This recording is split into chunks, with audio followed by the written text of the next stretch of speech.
They came from a land at the uttermost ends of the earth to defend a country they had never seen, and a people they had never met, and they did not return.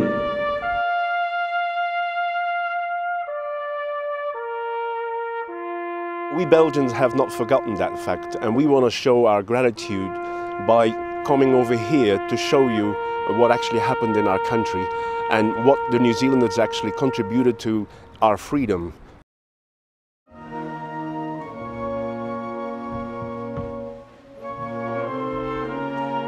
Passchendaele was to become a key element in the Allies' attempt to break through the Western Front to make progress through Belgium into Germany. It was a battle that should never have been fought because the conditions weren't there to win that battle, and yet the New Zealanders did go into battle.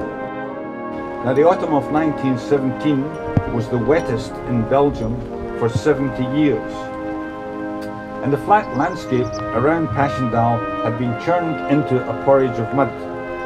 The British artillery had bombarded the German positions with 4.2 million shells in the 2 weeks before the Battle of Passchendaele, and completely destroyed the drainage system around Passchendaele, so that the terrain to be taken by the New Zealanders was just a sea of mud, rain-filled shell craters, barbed wire and war debris.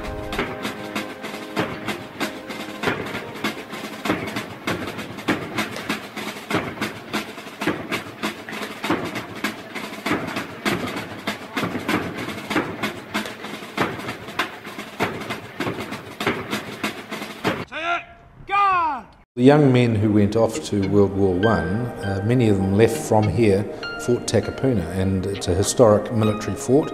It's here on the beautiful cliffs of Devonport looking out over the Hauraki Gulf, and so many of those young men went away to war and didn't come back.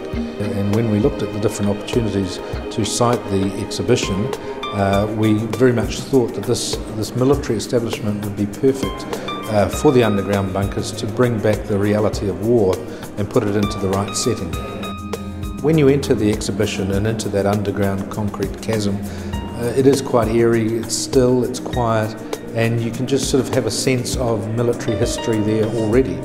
And so for the photographs, the images and the artefacts that are on display, to have them in that setting, it really does bring out the connections back to the war. To see 5,000 white crosses representing the 5,000 young New Zealanders who died is very, very moving in itself.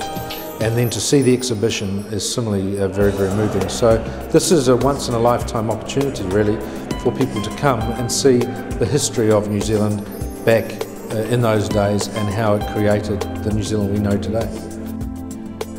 We will remain side by side, even as our young men lie side by side in Belgium and Europe, forever linked by the sacrifice of our people, by our desire to defend the values that we both hold dear, and as the United Nations Charter states, by our determination to save succeeding generations from the scourge of war, which twice in our lifetime has brought untold sorrow to mankind. At the going down of the sun and in the morning, we will remember.